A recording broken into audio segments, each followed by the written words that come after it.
What's poppin' YouTube? Your boy Young Mustard has returned, and I'm here with an annual tradition I do every year on this channel, essentially, where at the beginning of the year I give my bold predictions. Now I will admit in this video I'm gonna be a little free with how things are going to go, but I have had some misses and I have had some hits that people don't talk about, but I have had a lot of misses, I ain't gonna lie. But hey, it is what it is. It's a bold predictions list and misses are bound to happen, right? But before we get started with this video, I would like to give a shout out to the sponsors, The Game Day. The Game Day is not only one of my favorite YouTube channels that talks about sports religiously, but they are also one of my favorite websites. They cover the betting odds and the spread for numerous games, football and basketball, but one thing I want to talk about specifically is their free agent frenzy jersey giveaway. With baseball free agency currently at a halt, now is the time to predict which teams the remaining top 15 free agents will end up signing in the offseason. And if you click the link in the description box and guess the most correct free agents out of everybody that enters, then you get to win a free jersey of your favorite player. There's no money involved, no purchase necessary. It's all up to you on if you can make the right prediction. Make sure you check out the Game Days jersey giveaway. The link is down below in the description box as well as the pinned comment. But without further ado, let's get back to the subject of discussion and talk about my bold predictions. So the first prediction I have to start things off is that the Bucks and the Suns will be back in the NBA Finals for a rematch. Now, Finals rematches don't happen very often. We saw the Cavs and Warriors, the Heat and Spurs, the Jazz and Bulls, but I genuinely think that this time it's going to happen, and the reason I think it will is, for one, the Warriors, yes, they're a great team right now in the Western Conference. I would like to see them go back to the finals, but if we're being honest, DeAndre Ayton is a small ball killer, and I could see him feasting on the Warriors small ball lineup. Add on to the fact that the Suns are just a great, well-balanced team. They have a go-to scorer in the clutch in Devin Booker, and Chris Paul can close games as well. They have a great defense with floor spacers like Mikal Bridges, Jay Crowder. Chris Paul can defend. DeAndre Ayton's a good rim protector in his own right, and they've addressed their weakness of lack of size outside of DeAndre Ayton in their backup center, JaVale McGee. And with their chemistry being A1 and a lot of teams in the Western Conference just having a lot of question marks outside of Golden State, then I don't see a reason why they can't go back to the finals. In the case of the Milwaukee Bucks, they literally just won the championship last year, so I don't have to do too much explaining, but they're just a really well-balanced team that I trust the most out of all the teams in the Eastern Conference, and yes, that includes my Chicago Bulls. I love us, but we're just not ready yet. And until Kyrie Irving can actually play games at home, I'm just not trusting that right now. He literally can't play a game 7 if the Bucks and Nets go to game 7, so no. Now, though they do meet in the NBA Finals, that does beg the question, who's going to win the NBA Finals? Well, stay tuned and I'll answer that later on in this video. Moving on to my next bold prediction, that brings us to Dame Dollar. So the Portland Trail Blazers currently are not even a play-in team. Yes, they are that bad. I don't care what anyone says about their injuries and COVID, but everybody's going through injuries and COVID, and not everybody's this bad, okay? And with them being trash, even if they make the playoffs as a lower seed, because that's what they're going to be, they have to go through the play-in regardless. This is still a team that features Damian Lillard, who's one of the better players and point guards in the NBA, so that begs the question, where's Dame going to go? Is he going to stay in Portland or finally leave? And that brings me to my bold prediction that Dame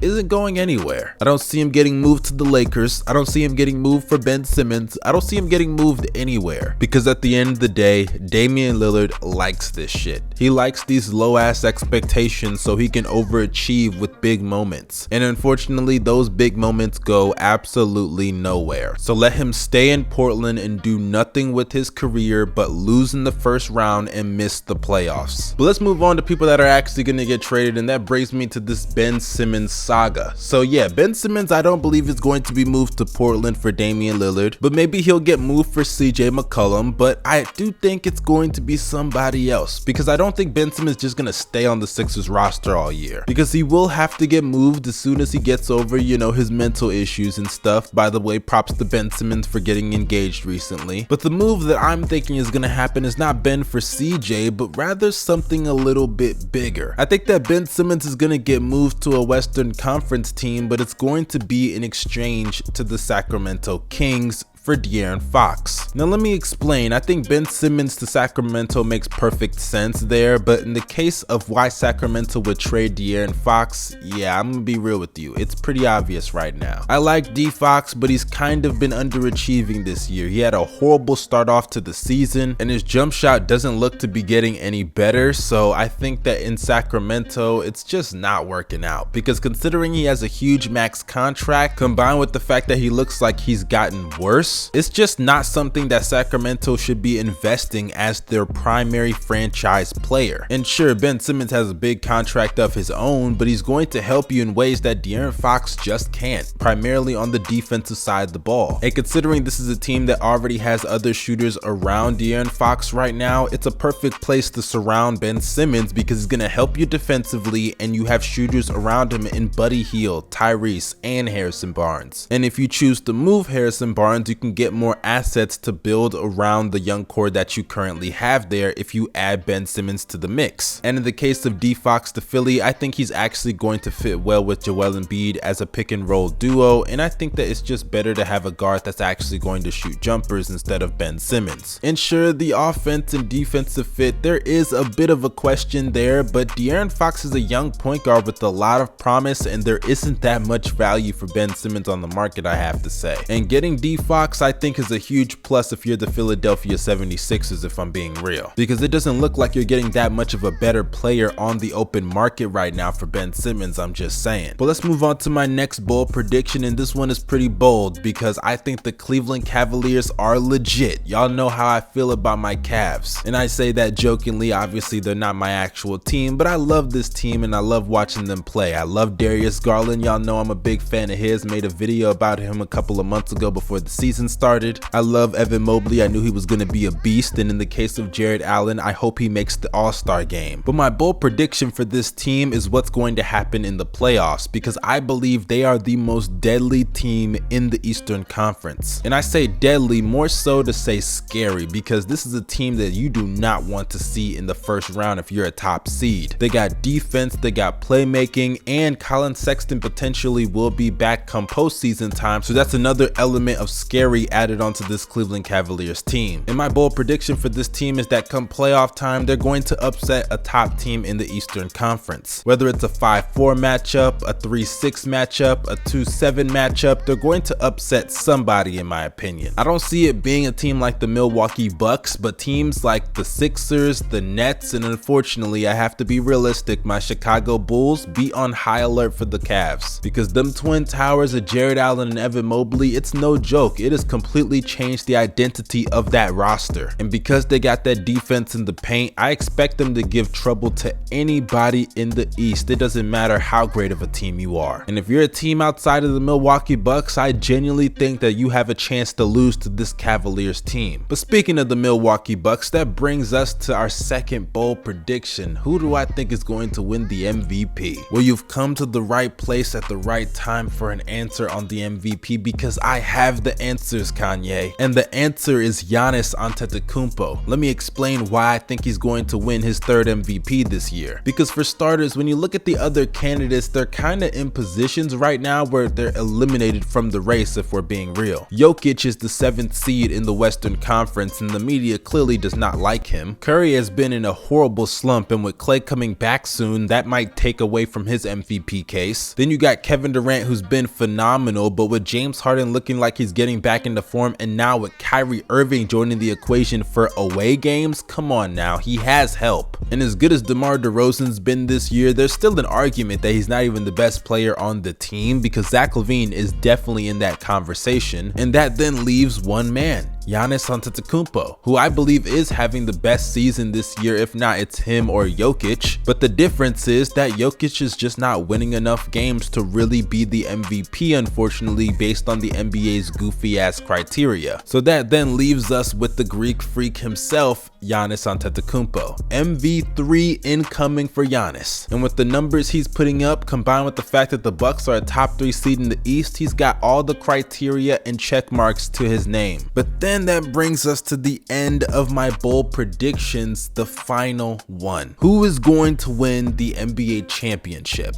Man, this could come back to bite me in the ass, but we're here. Remember I said earlier on, I believe we are going to get a repeat of the NBA Finals matchup that we got in the past. I believe we're going to get Bucks versus Suns part 2 this year. It's going to be a little bit of a mini rivalry if I'm being honest, and I'm going to enjoy it while it lasts, because it ain't like you see this stuff every year. But just like last year, you know who I think's gonna win? The Milwaukee Bucks. You got that right. Because if I have to put my faith in Giannis continuing his GOAT pace or Chris Paul breaking his infinite curse, then I'm gonna put my money on Giannis getting to GOAT pace. I mean, I'm sorry CP3, I hope you get that ring someday, but it doesn't look like 2022 is gonna be your year, bruh. I'm sorry. So give me Giannis and the Milwaukee Bucks to repeat as NBA champions in 2022. But that concludes this video. If you guys disagree, let me know down below in the comment section. Also, drop your own bold predictions for 2022. I would love to know what you guys think. If you enjoyed this video, don't forget to drop a like and subscribe to the channel. If you're new, press that bell for post notifications as well. Follow me on social media. The links are down below in the description box. This is your boy Young Mustard signing out. You guys stay safe and have a blessed day. Peace.